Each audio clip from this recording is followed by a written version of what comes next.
बोलो श्यावर रामचंद्र भगवान की जय। कल अपन ने सुना भरत जी जो समस्त तीर्थों का जल लेके गए थे भगवान को राज तिलक करने के लिए, उसके बारे में भरत जी ने पूछा कि अब इसका क्या करें। तो अत्रि ऋषि ने बोला कि इसे मैं पवित्र स्थान बताऊं, वहां प्रवेश करा देते हैं। तो अत्रि जी ने एक कुआं बताया, उसमें वो सभी तीर्थों का जल प्रवेश कराया और अत्रि ऋषि ने बोला कि इस कुएं का नाम अब भरत कूप रहेगा, जो आज भी चित्रकूट में मौजूद है। उसके बाद 4-5 दिन लगे और भरत जी ने पूरे वन को देखा और वापस भगवान के सामने आए। अब आगे पढ़ते हैं। पूरी रामचरितमानस चल रही है, आप प्रेम से पूरे वीडियो सुने शुरू से अंत तक, और अच्छा लगे चैनल को सब्सक्राइब करें। श्री राम जय जय राम, श्री राम जय जय राम, श्री राम जय जय राम, श्री राम जय जय राम। अगले छठे दिन सवेरे स्नान करके भरत जी, ब्राह्मण, राजा जनक और सारा समाज आज उठा।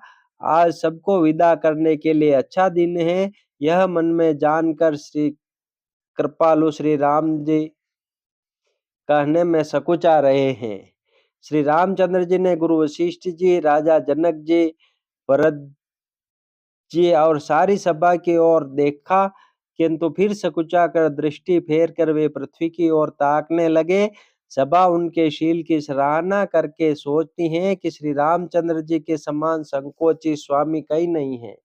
सुजान भरत जी श्री रामचंद्र जी का रुख देखकर प्रेम पूर्वक उठकर विशेष रूप से धीरज धारण कर दंडवत करके हाथ जोड़कर कहने लगे, हे नाथ, आपने मेरी सभी रुचियां रखी, मेरे लिए सब लोगों ने संताप सहा और आपने भी बहुत प्रकार से दुख पाया। अब स्वामी मुझे आज्ञा दे, मैं जाकर अवधि पर 14 वर्ष तक अवध का सेवन करूं। हे दीन दयालु, जिस उपाय से यह दास फिर चरणों का दर्शन करे, हे कौशलाधीश, हे कृपालु, अवधि भर के लिए मुझे वही शिक्षा दीजिए। हे गोसाई, आपके प्रेम और संबंध से अवधपुर वासी, कुटुंबी और प्रजा सभी पवित्र और रस आनंद से युक्त हैं। आपके लिए भव दुख, जन्म मरण के दुख की ज्वाला में जलना भी अच्छा है, और प्रभु आपके बिना परम पद मोक्ष का लाभ भी व्यर्थ है। हे स्वामी, आप सुजान हैं, सभी के हृदय की और मुझ सेवक के मन की रुचि, लालसा और रहनी जानकर, हे प्रणतपाल, आप सब किसी का पालन करेंगे, और हे देव, दोनों तरफ को और अंत तक निभाएंगे। मुझे सब प्रकार से ऐसा बहुत बड़ा भरोसा है, विचार करने पर तिनके के बराबर जरा सा भी सोच नहीं रह जाता। मेरी दीनता और स्वामी का स्नेह दोनों ने मिलकर मुझे जबरदस्ती ढीठ बना दिया है। हे स्वामी, इस बड़े दोष को दूर करके संकोच त्याग कर मुझ सेवक को शिक्षा दीजिए। दूध और जल को अलग अलग करने में हंसिनी की सी गति वाली भरत जी की विनती सुनकर उसकी सभी ने प्रशंसा की। दीन बंधु और परम चतुर श्री राम जी भाई भरत जी के दीन और छल रहित वचन सुनकर देश काल और अवसर के अनुकूल वचन बोले, हे तात, तुम्हारी मेरी परिवार की, घर की और वन की सारी चिंता गुरु वशिष्ठ जी और महाराज जनक जी को है। हमारे सिर पर जब गुरु जी, मुनि विश्वामित्र जी और मिथिलापति जनक जी हैं, तब हमें और तुम्हें स्वप्न में भी क्लेश नहीं है। मेरा और तुम्हारा तो परम पुरुषार्थ, स्वार्थ, सुयश, धर्म और परमार्थ इसी में है कि हम दोनों भाई पिताजी की आज्ञा का पालन करें। राजा की भलाई उनके व्रत की रक्षा से ही लोक और वेद दोनों में भला है। गुरु, पिता, माता और स्वामी की शिक्षा आज्ञा का पालन करने से, कुमार्ग पर भी चलने से पैर गड्ढे में नहीं पड़ता, पतन नहीं होता। ऐसा विचार कर सब सोच छोड़कर अवध जाकर अवधि भर उसका पालन करो। देश, खजाना, कुटुंब, परिवार आदि सबकी जिम्मेदारी तो गुरु जी की चरण रज पर है। तुम तो मुनि वशिष्ठ जी, माताओं और मंत्रियों की शिक्षा मानकर तदनुसार पृथ्वी, प्रजा और राजधानी का पालन रक्षा भर करते रहना। तुलसीदास जी कहते हैं, श्री राम जी ने कहा, मुखिया मुख के समान होना चाहिए, जो खाने पीने को तो एक अकेला है, परंतु विवेक पूर्वक सब अंगों का पालन पोषण करता है। राजधर्म का सर्वस्व सार भी इतना ही है जैसे मन के भीतर मनोरथ छिपा रहता है। श्री रघुनाथ जी ने भाई भरत को बहुत प्रकार से समझाया, परंतु कोई अवलंबन पाए बिना उनके मन में न संतोष हुआ न शांति। इधर तो भरत जी का शील प्रेम और उधर गुरुजनों मंत्रियों तथा समाज की उपस्थिति, यह देखकर श्री रघुनाथ जी संकोच तथा स्नेह के विशेष वशीभूत हो गए। अर्थात भरत जी के प्रेमवश उन्हें पावरी देना चाहते हैं, किंतु साथ ही गुरु आदि का संकोच भी होता है। आखिर भरत जी के प्रेमवश प्रभु श्री रामचंद्र जी ने कृपा कर खड़ाऊ दे दी और भरत जी ने उन्हें आदर पूर्वक सिर पर धारण कर लिया। करुणा निदान श्री रामचंद्र जी के दोनों खड़ाऊ प्रजा के प्राणों की रक्षा के लिए मानो दो पहरेदार हैं। भरत जी के प्रेम रूपी रत्न के लिए मानो डिब्बा है और जीव के साधन के लिए मानो राम नाम के दो अक्षर हैं। रघुकुल की रक्षा के लिए दो किवाड़ हैं, कुशल श्रेष्ठ कर्म करने के लिए दो हाथ की भांति सहायक हैं और सेवा रूपी श्रेष्ठ धर्म के सुजाने के लिए निर्मल नेत्र हैं। भरत जी इस अवलंब के मिल जाने से परम आनंदित हैं। उन्हें ऐसा ही सुख हुआ जैसा श्री सीताराम जी के रहने से होता है। भरत जी ने प्रणाम करके विदा मांगी, तब श्री रामचंद्र जी ने उन्हें हृदय से लगा लिया।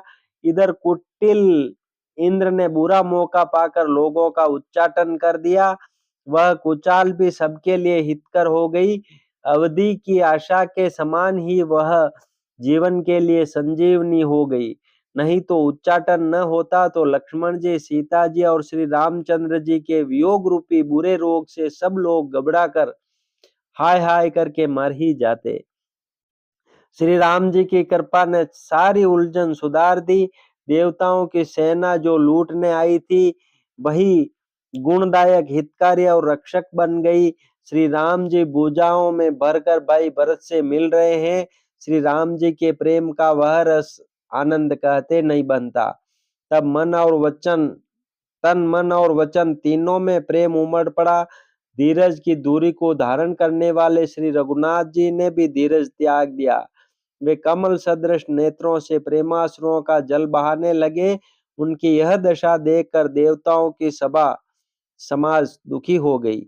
मुनिगण, गुरु वशिष्ठ जी और जनक जी सरीखे धीर धुरंधर जो अपने मनों को ज्ञान रूपी अग्नि में सोने के समान कस चुके थे, जिनको ब्रह्मा जी ने निर्लेप ही रचा और जो जगत रूपी जल में कमल के पत्ते की तरह ही जगत में रहते हुए भी जगत से अनासक्त पैदा हुए, वे भी श्री राम जी और भरत जी के उपमा रहित अपार प्रेम को देखकर वैराग्य और विवेक सहित तन मन वचन से उस प्रेम में मग्न हो गए।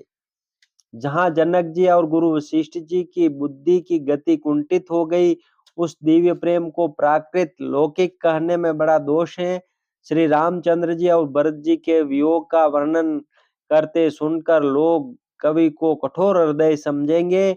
वह संकोच रस अकथनीय है। अतएव कवि की सुंदर वाणी उस समय उसके प्रेम को स्मरण करके सकुचा गई। भरत जी को भेंट कर श्री रघुनाथ जी ने उनको समझाया। फिर हर्षित होकर शत्रुघ्न जी को हृदय से लगा लिया। सेवक और मंत्री भरत जी का रुख पाकर सब अपने अपने काम में जा लगे। यह सुनकर दोनों समाजों में दारुण दुख छा गया। वे चलने की तैयारियां करने लगे। प्रभु के चरण कमलों की वंदना करके तथा श्री राम जी की आज्ञा को सिर पर रखकर भरत शत्रुघ्न दोनों भाई चले। मुनि, तपस्वी और वन देवता सबका बार बार सम्मान करके उनकी विनती की।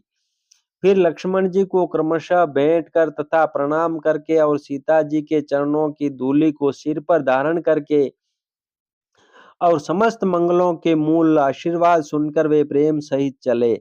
छोटे भाई लक्ष्मण जी समेत श्री राम जी ने राजा जनक जी को सिर नवाकर उनकी बहुत प्रकार से विनती और बड़ाई की और कहा, हे देव, दयावश आपने बहुत दुख पाया। आप समाज सहित वन में आए, अब आशीर्वाद देकर नगर को पधारिए।